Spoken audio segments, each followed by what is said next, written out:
right, wonderful. Thank you so much, Monica. Can everyone hear me? All right. Well, we're thrilled to have you here with us, and especially at the end of the day. But we have a wonderful program to tell you about that we have all been working on here for about the last 6 months, and that's the Open for Anti-Racism program, which uh, the Community College Consortium for OER, which is part of OE Global, is running with College of the Canyons and some other wonderful people. So um, let me talk a little bit about the agenda. And just really briefly, we're going to talk about the origin of the program. It's a faculty facing program. We are working with a cohort of faculty participants from California community colleges who are inspired to make their courses anti-racist. And so we're going to tell you about that story, how we got started, and what the faculty learned and are continuing to learn as they work with their students in the classroom this spring on making their courses more anti-racist. And we're also going to hear from Kim and Joy, who are the developers of the training course. They'll give you a better term for that, but the very intensive course that the faculty went through in January on anti-racism, open educational resources, open pedagogy, and how you can use those tools of OER and open pedagogy to make your courses anti-racist. And then we're going to have some examples of actual plans that the faculty participants put together to implement in their spring semester, so this very semester, and some initial program outcomes. All right. And we want to thank the William and Flora Hewlett Foundation, who has been generously providing support for this program, which is just started. We actually just started at the end of October. So I don't know how many of you know about the Community College Consortium for OER. I have the pleasure of being the director for that. And sorry, our introduction slides are a little confused here, but so I'm going to tell you just really briefly about that I will introduce people. We were founded right here in the California community colleges, in fact, right here in the Bay Area. We were founded at the Foothill De Anza Community College District back in 2007. And we have been working with colleges in California and throughout the country on adopting high quality OER, and supporting faculty in finding that OER and developing their own OER. And working with faculty and staff and deans and directors and vice presidents on being leaders in OER. And finally, all of this is to improve student equity and success. And really these goals have guided us throughout the past decade. And now to actually introduce these wonderful folks, once again, I'm Una Daly, the director of CCCOER. We're part of Open Education Global. And you can see I'm on the far left, and my manager of community of practices is Liz Yada, who handles many of the other details of the program. And I want to turn this over now to James Glappick-Roseclag, who is my co-PI on the program. Hey, everybody, glad to be here. Wonderful. And on the far end, you are going to meet Kim Gruey and Joy Shoemate, and I'll give them a chance to say hello. They are going to be presenting in just a few minutes as well. Kim, would you like to say a few words? Sure. Hello, everyone. I'm happy to be here. Thank you for being here at this later hour. Absolutely. And Joy, of course. Hi, yes, thank you everyone for being here. Happy to be here with you all. So this is the day-to-day staff who's been running the program and supporting those amazing faculty who are working with their students this spring semester. Now I want to introduce our coaches. Now these coaches have been assisting us with various pieces of the project, but primarily they're coaching our participants as they work in the classroom this spring. And first up is Maritiza Pico. She is an English faculty and distance education coordinator at Contra Costa College. Second is Dr. Alyssa Cooper, professor of English at Glendale Community College in Arizona. And Dr. Alyssa, we have known for a long time, but she is our only coach who is not here in California. And next up is Aloha Sargent, who is the Technology Services Librarian at Cabrillo College. And finally, Dr. Micah Young, he's the Dean of Health Sciences at Pasadena City College. So these folks are experts in OER and in varying levels of anti-racism. And so they are providing feedback directly to our participants. And now I want to turn it over to James to take a deep dive on the program. Great, thanks, Una. Maybe not too deep of a dive, but a little bit of the genesis of this program. So if we dial back a year ago, gosh, and it's rather fitting that we're here the day after the verdicts were announced in the Derek Chauvin trial, but unfortunately on the same day, another Black child was murdered by police. So we dial back a year ago. I think most of our institutions, hopefully all of our institutions, were throwing a lot of words on their websites. My institution is no exception. I think all of our institutions, lots of government officials were throwing words on their websites, saying more or less what you see here on the screen. I've randomly selected two statements from two institutions of higher education in California. Don't want to call them out because it's not special, it's not particular, it's pretty par for the course, and you know what your own institution put up there on their website, and hooray, that's good, right? That's very good. And yet, let's go to the next slide.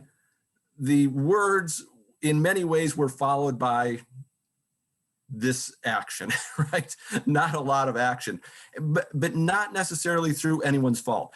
With the faculty that I spoke with last spring and last summer, a lot of folks were expressing a desire to do something. Gosh, I have to react to this in more ways than just reading the words that somebody put on a website. What do I do? How do I do it? And that's what I was sensing from a lot of people I was interacting with, and Una was feeling the same and hearing the same in her network. So that was really in our heads, in the heads of Una and myself at last spring and summer, as we were thinking about our own professional field of open educational resources that both of us have devoted more than a decade to advancing in community colleges. So we thought, gee whiz, we should be able to do something. Next slide, please. And a quick reminder, OER indicates freely available learning materials that can be copied, edited, and shared to better serve all students. The magic sauce is, of course, an open license, which permits you to transform the material, share the material, and edit the material. So, we're thinking about our field, what can we do? And yet there's been a growing awareness in open education over the past few years that it's not just enough to give students a free textbook. If we go to the next slide, a colleague, Shauna Brandel, at Kingsborough Community College in New York, did a study of her discipline of political science, examining commercial textbooks and open textbooks, OER textbooks, and looking at the representation of historically marginalized groups. And she found, and it's really not a surprise, she found that the commercial textbooks were no better or worse than the open textbooks, the OER textbooks, in including or really excluding historically marginalized groups. So just by giving our students a free textbook that might reflect and reintroduce and recreate white supremacy and patriarchy, we're not really doing what we want to do, right? The ultimate goal of helping our students succeed. So at the same time that this is going on, next slide, please, there was a little bit of growing awareness also in the field of and I think this really comes out of work in culturally responsive pedagogy, that representation matters. That if we want our students to succeed, one way that we can help our students to succeed is to help them see themselves in our classrooms with faculty, of course, who look like them, but also with instructional materials that reflect their lived experiences. There was a terrific blog post on the CCC OER website last summer, collecting a whole host of sources of openly licensed images that reflect diversity, equity, inclusion, and look like our students. So that if you're working with an openly licensed, with some openly licensed material, gosh, you could replace the pictures of, in a biology textbook, the whole human race is white, with images of people who actually exist in our world, right? So that kind of gave this sort of duality of reflection on open education, gave Una and I the idea to craft this program that we're sharing with you today. Next slide, please. Open for Anti-Racism in the California Community Colleges, and it consists of certain key elements here. Are the faculty participants, they explore how to use OER and open pedagogy to make their materials and their teaching anti-racist.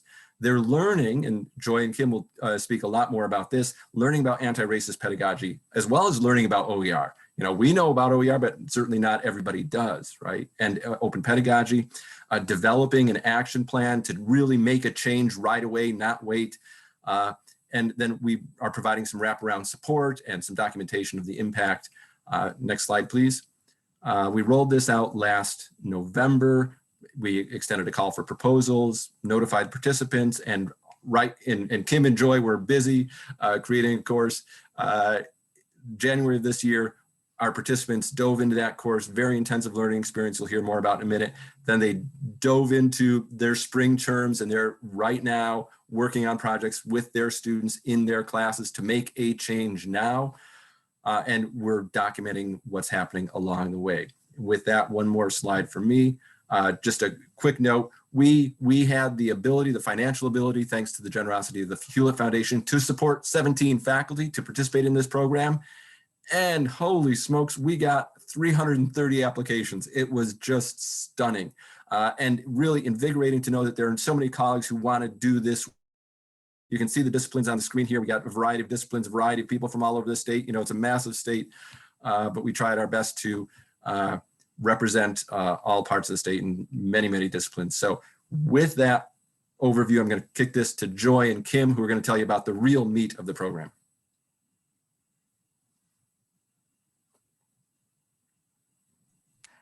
Thank you, James. Is this me, Joy? Thank you. Yes, Joy and I came into the program as the online course developers, and we knew that these faculty are busy people, energetic and passionate about the work that they're doing, but also passionate and doing a lot of work at their own institutions. And so with that in mind, we created this 4-week online experience for the participants. And basically we broke it into modules that first examined what is anti-racism. Our participants came to us at different levels of understanding about anti-racist pedagogy, anti-racist teaching practice, and also at different levels of understanding about open. So Joy and I knew we had these main concepts, that we had to cover. And so that's what we did. The first module is all about understanding and getting an understanding of what anti-racism is in general. And then we began to apply it to how we work with our students in our classes. And the second module looked at OER and kind of looked at that in terms of like the content in your course. And then the third module looked at open pedagogy and looked at that as far as how do you approach the teaching and the working with your students in the course. And then in the fourth module, the participants put it all together. We had small group discussions and large group discussions. We built in opportunities for participants to meet synchronously if that worked for their schedule, but it was not a requirement. They had a chance to work in small groups with different of their cohort colleagues, so as to see, who might mesh and blend and what projects might go and who can help. So we just tried to put as much collaboration, as many opportunities for interaction with each other as we could into this course, and also tried to pace it so it wasn't too overwhelming, but that there was a good interaction. We also was really important to us to set a very safe environment and to be very clear up front about the way the community would engage with each other, because we knew we were going to be talking about very personal teaching and learning and sensitive topic about anti-racism. And so that's the way we structured the asynchronous 4-week learning experience for the participants. Next slide. Great, thanks, Kim. So as we move forward, it was important for us, for ourselves, to define anti-racist pedagogy and make that clear for our participants, because that was really kind of the basis. It's leveraging OER and open pedagogy to make their courses anti-racist. There are a lot of words on the screen, but I do love the quote, that really, to me, it speaks to the heart of it. It's not simply incorporating racial content, but really being thoughtful and mindful about how we can expose structural racism, take a really deep dive in reflecting on our own disciplines. The faculty we're working with, they are the experts in their fields, excuse me. And so really taking a deep dive into the foundation of our disciplines, and unfortunately, some of the historical practices that have evolved and created the disciplines as we know them. So, trying to avoid centering white perspectives and whiteness, and really taking advantage of the opportunity to elevate the voices of other contributors in the field, and also using it as an opportunity to empower our students to validate their experiences and to actually bring them in so that they are active participants in their learning and in the development of the course content. Next slide, please. So these next two slides that we're going to show you are just some quotes from some of our participants as they were reflecting on their experiences. Again, we won't read everything to you, but I think it's important to note and to acknowledge some of, as Kim said, some of the different places that some of our faculty were coming into this experience with, and some of the things they have shared with us that they have either learned or gained as a result of moving through this program. So, again, it's recognizing the opportunity and sort of learning the how we can include our students in their learning, how we can dismantle the power structures that really even exist in the classroom with sort of the notion that the instructor is not necessarily this all-knowing being, but how we can really, break that down to make our students a part of that process. Next slide, Una. And again, these were just, some more reflections, but, I think it just speaks to some of the experiences that our participants had and what they have come out. They're not finished with the program. They are now actively implementing their plans. But it's really nice just to have sort of some anecdotal feedback about how they have conceptualized utilizing OER and open pedagogy to make their courses anti-racist. So the big culminating, the main thing of this program, of course, I mean, it's a 4-week online experience to sort of ground yourself in the material and understanding OER and exploring how open pedagogy, can sort of liberate you in a way and empower your students. But the main thing was to guide the participants to this action plan. Let's create something that you're going to do this semester. As James said, I think that's something that really makes this program kind of stand out. It was the idea that we're going to take action right away. And so with the action plan, there was a lot of discussion on this team about this, but Joy and I tried to incorporate one of the tenets of open pedagogy is to present problems that are ill-defined to your learners, so that they themselves have to kind of get into the problem, figure out what is needed, how to solve the problem, and that sort of thing. So we wanted to provide enough support and scaffolding and direction, but at the same time, we wanted to leave it open-ended. And so the action plan template was pretty simple, where it just asked the participants to think about, okay, now that you've learned this stuff, what are you going to do in your classroom this semester? And as Joy mentioned, and you heard James mention, it's ongoing. I mean, part of this pedagogy, the whole approach is that it's never finished. It's an ongoing process, an ongoing journey. So, and how will you scale this up? How will you bring others in? How will you get this thing rolling and help it continue to grow? And so that was what the action plan template was, a very simple, sort of nebulous and ambiguous problem. Next slide, please.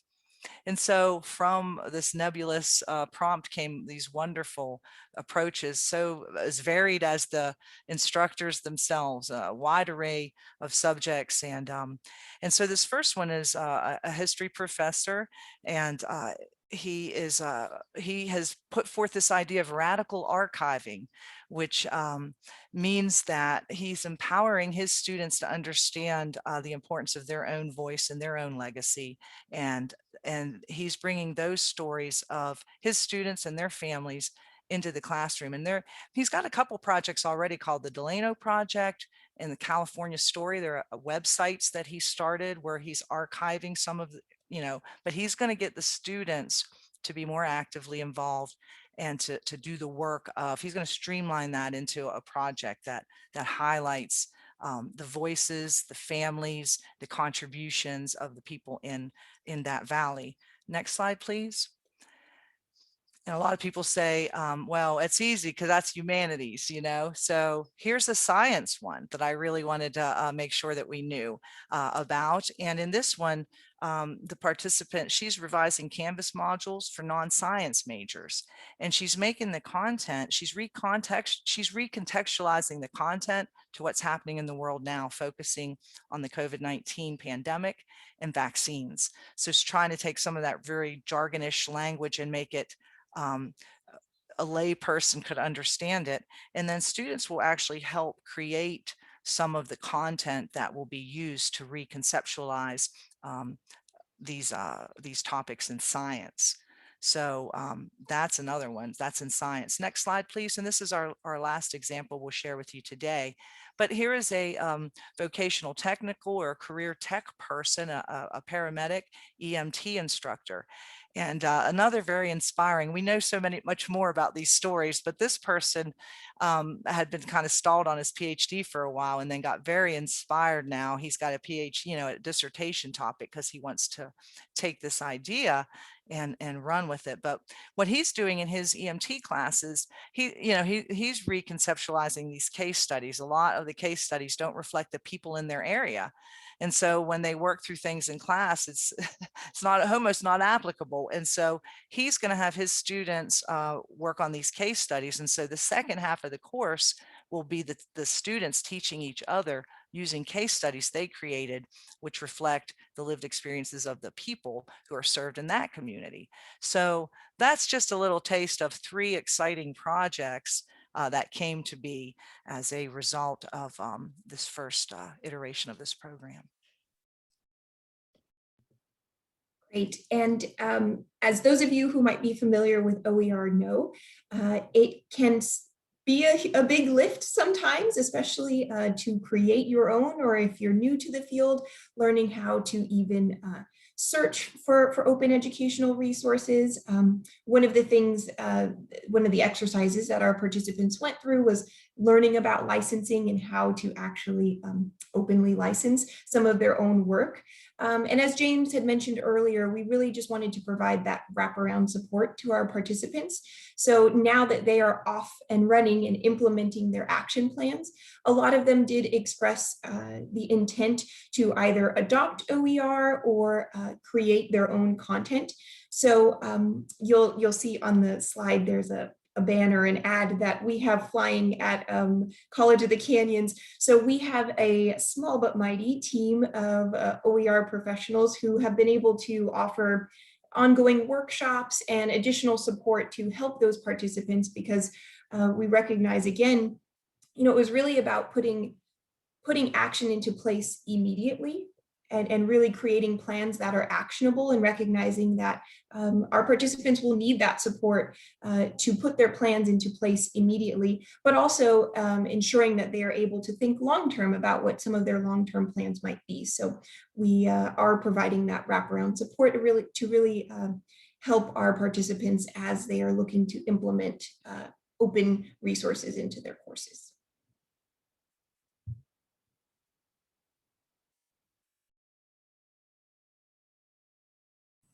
Oh, and you're muted, Una. Yes. Yes, I just told me that. Sorry about that. So thank you, Joy and Kim. That was a great description, particularly of that 4-week intensive online asynchronous training, and then in addition to that, what we're calling the wraparound services, which Joy spoke about specifically, which was that OER search. And also licensing. And the only thing I might add is that quite a few of the faculty indicated an interest in having their students create OER with them.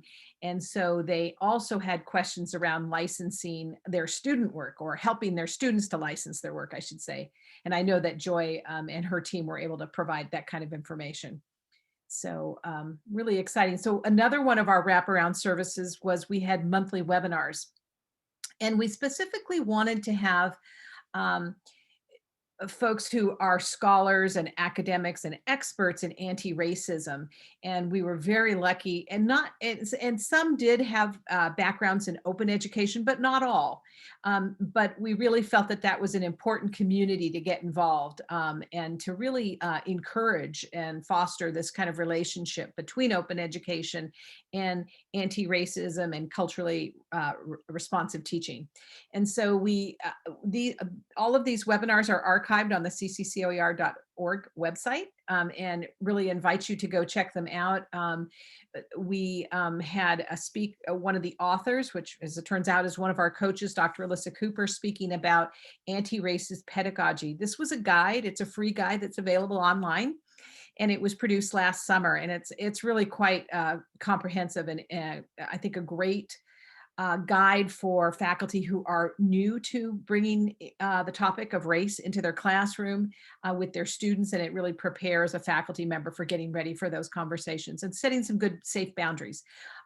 We also had folks from Education Trust West come in and talk about their math equity toolkit, where they have learning circles for faculty to find out, to really reflect on their practice in the classroom and how their own practice might be creating barriers for students, particularly from culturally diverse backgrounds, and how they can eliminate those and really reflect upon how they can be more inclusive. And we also had the African American Male Education and Network program come in and speak, and really invite our colleges to join that organization, which works directly with young men and young educators of color. And we also had a community group, Whites for Racial Equity, join us, which was great. And finally, last week, we had Dr. Frank Harris, which I think many of you may know. He's quite the scholar and expert in anti-racism. He's out of San Diego State University. He's the co-director of the community college, and I'm going to get this wrong, Equity Assessment Lab, which looks specifically at educational barriers and how to eliminate those, particularly for young men of color. And this coming month, May and June, our participants will be presenting what they've learned this spring along with their students. So we're really excited about that as well. And so, a really important part of this is finding out, what's effective in the classroom. And so our faculty participants and their students are helping us with this. But our big questions were, can anti-racist instructional materials and teaching practices impact enrollment, success, and retention of different student populations? Obviously with the focus on what we call the underserved or minoritized student populations. Our other ones are, what are the participating students' perception of differences in the classroom practices and materials? And I have to tell you, we've been getting different feedback on that. Some of our faculty say that their students are really excited about it, and they're helping the faculty member to bring in additional materials into the classroom to be more inclusive. Some students are pushing back a little bit. So it's wonderful to be working with the RP group on this research. And finally, we want to understand if open pedagogy, as we've explained it, where students are a really important part of the classroom, setting the goals and even co-curating or possibly developing some of the materials with the teacher. Is that an effective anti-racism tool? Does it vary by discipline? And do the participating faculty, will they recommend open pedagogy as an anti-racist tool as they complete this spring semester? And so so the way we are, of course, doing this is through different instruments, research instruments. The faculty took a pre-survey before they started the program, and they are completing a post-survey over the next couple of weeks with us. And there will be interviews actually. So we have the RP group is providing a researcher who is interviewing up to 10 of the faculty to really dig in and get a little bit deeper nuances than you can get in just a survey. And faculty are also, they're speaking to their department, or they're doing, where possible, they're doing campus-wide presentations on anti-racism and how other faculty can bring that into the classroom. And then they'll also be providing us with a final reflection on how this has gone for them in this spring semester, and lessons learned for sure. And I think that's just about it for the formal part of the presentation. And Hey, Una, yes, can I say one thing that I forgot that's killing me, and it's related to what you were just saying? Is like, we have a lot to do besides that 4-week program. And I'd forgot to say that we're using that Canvas course site as a centralized location where we kind of like keep track of all this information. We try to be very kind of consistent and post weekly updates so that participants can expect them to come at a certain time. And we try to do that sort of like right before the webinars on Friday. And there's just so much out there right now, and more material and more conferences and more to learn and speaker opportunities. So we share all of that and try to stay organized and communicate via Canvas. And if someone's thinking about doing something like this, that might be an important idea to know. Thank you for letting me say that. absolutely. And Yeah, I think the wraparound support, well, I hope, I mean, we will learn from our participants' feedback which elements were really impactful. Is it the community of being with fellow faculty going through this intense experience? Is it learning about, open pedagogy? Is it the wraparound services and going to webinars? We don't know, but that's certainly what we hope to find out, is what are the key elements that help our colleagues to make this change in their classes. Again, going back to that discrepancy between the words on everybody's website last summer and the action that we know we want to take, but a lot of us don't know how to take that action. So what do we need to do? And also tomorrow, thank you to the Peralta Equity Conference for the invitation. Tomorrow we will be hosting a discussion around this general topic at 4 p.m. So if you'd like to share more of your thoughts, we'd love to hear them. We've got some time today, but also tomorrow we'll devote 45 minutes to a discussion. Yeah, and I would like to say that there's a lot of ways that faculty can start small too in terms of being anti-racist, and James alluded to those by bringing in images that are far more diverse and inclusive, look like their students. So there's some really simple things. And so I hope that tomorrow we'll have a discussion about that, because I know when I've given presentations at other conferences, I have faculty who come to me and say, I'm already doing that. And I've already changed my syllabus so that it's a lot more inclusive, and it's not like this very heavy contract that honestly, many students don't really understand the language. So there's a lot of small ways, as well as, of course, these programs that are a bit more transformative. And we've still got 10 minutes here, so we were all very good on time. So we'd love to hear from anyone in the audience who has a question or a comment. We'd like to share what you're doing at your institution or in your classroom. Please feel free to unmute or type something up in the chat.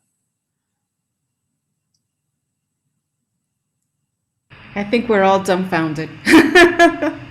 This is so wonderful. I want to thank you, James, Kim, Joy, and Una, for a wonderful presentation.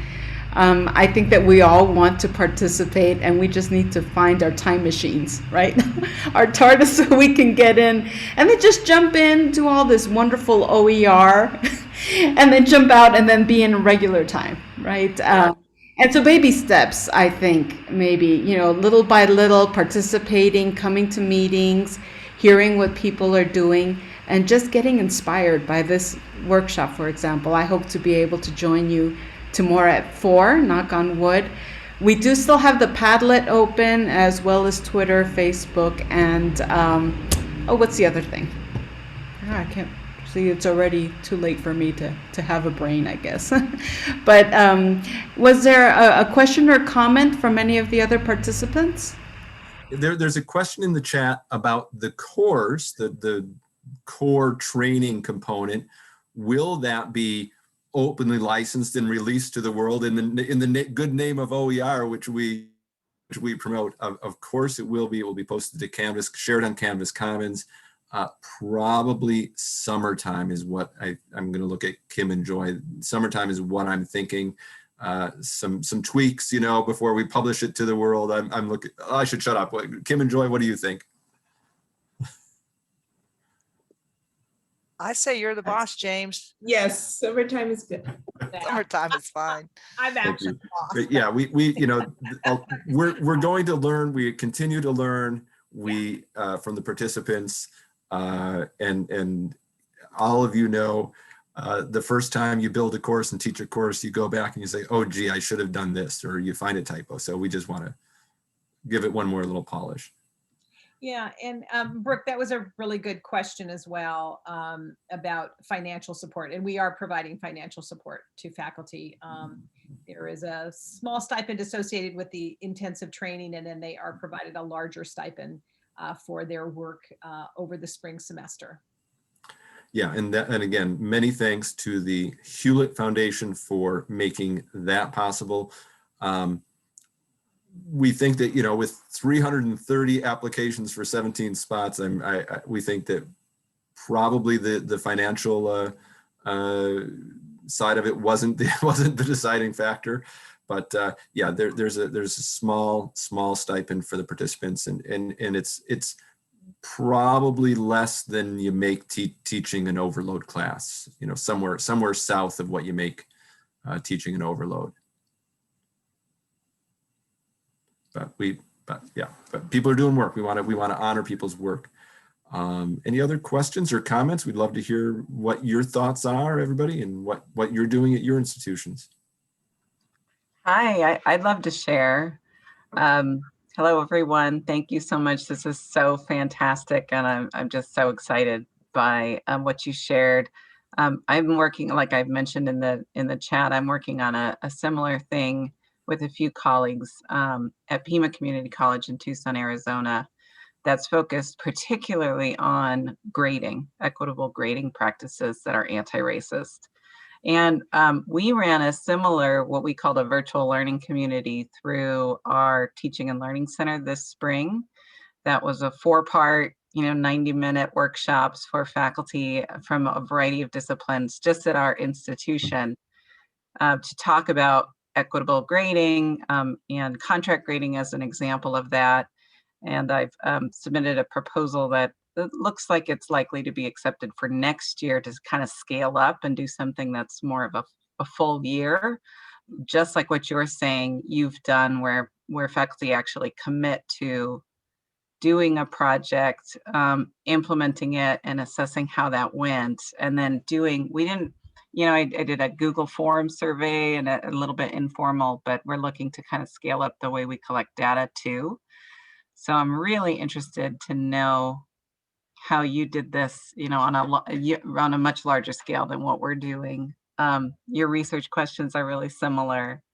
And one of the things, that I experienced at my institution was we started with 30 people who were interested. And by the last session, we had 14 still attending, right? And so when I think about compensation, I think about things like, well, again, faculty are so busy, it's hard to make the time, conflicting things come up that people just have to prioritize over professional development. And so thinking of ways to compensate faculty so that they will prioritize it and actually do it. And this is something I'm thinking about. Yeah, thank you for that, Brooke. This really is professional development for faculty. Yeah, thrilled to hear that Pima College is doing that. And I know that you guys have been OER leaders as well. I've worked with Janice Kempster. Do you know Janice out of? Yeah, she's fantastic. Our online Yeah. dean. Yeah. Yeah, so we're happy to jump on the phone with you. You can catch our emails. We can set up a time and dig in a little deeper. That would be fantastic. Thank you. Absolutely, and we'll invite Janice. I'd love to catch up with her. It's been a while. So, any other comments? Other folks? I mean, it's wonderful that Brooks institution is already on its way. But anyone else inspired to try something on a small scale or larger? I was really interested in Laurie's question. Are there two things that can be really impactful for students besides images and syllabus? It was in the chat and I think we missed it. Yeah, thank you. Yeah, I had put that and Lori just left. One thing I'll say is about the grading, to reevaluate the way you evaluate students. It may be implied that that's in the syllabus or something, but if you're doing late penalties for, on grades for late work and things like that. And Joy and I didn't get to talk about how universal design for learning principles really guided our course as well. We we encourage the participants to submit work in formats that work best with their style and their strength. So sometimes participants would give us a video to reflect, or sometimes they'd write it out. Some made presentations, they did picto charts. They did all kinds of interesting things. And I think that's a big thing that would really empower students to relook at the way you sort of allow submission and the way you grade work. And I know Brooke probably, is doing a lot more on that. Than I think that's one big one. Yeah, I'll also, Go ahead, Joy. sorry, James. I'll just quickly add an example of an activity that we had our participants do was engage in forming community agreements. So, as we mentioned, trying to also dismantle the power structure that kind of naturally exists in a classroom dynamic and in a classroom setting. So having the participants as students define how communication and engagement were to take place, what they expect of each other and of themselves, so that they're really active from the very beginning of the course, active participants in defining what their learning will look like and what the classroom setting will look like, whether that's online or face-to-face. So that was one particular example. And again, kind of leveraged universal design for learning, some open pedagogy in there too. So it all kind of works together, but those were some of an additional example of a way that we tried to infuse. Yeah, and then that's great, Joy. And I would also kind of point you also to your own discipline, really interrogate your discipline and have your students interrogate your discipline. For example, I used to teach history, and I think back at the chapter titles in the textbook on US history, or probably in my syllabus in the past, the age of exploration or the age of discovery. Holy smokes. It's the age of colonization, the age of enslavement, the age of genocide from somebody else's perspective, right? Gee whiz, take a look at the canon and the categories that the founders of your discipline have given you. You might be surprised if you look at it with a different eye. Well, yeah, thank you all. I want to turn it over to Monica, who has been very politely letting me know that we are approaching, and I think we may have actually hit our deadline. So thank you all for coming this afternoon. We were excited to present on this. You've got our email addresses of James and I, and we're also happy to connect you with Joy and Kim as well. And love to see you tomorrow at 4 if that works into your schedule. Yes, thank you all very much for your presentation, for participating this late in the day. And we do hope to see you all back here tomorrow. Take care. Bye. Thanks, everybody. Bye.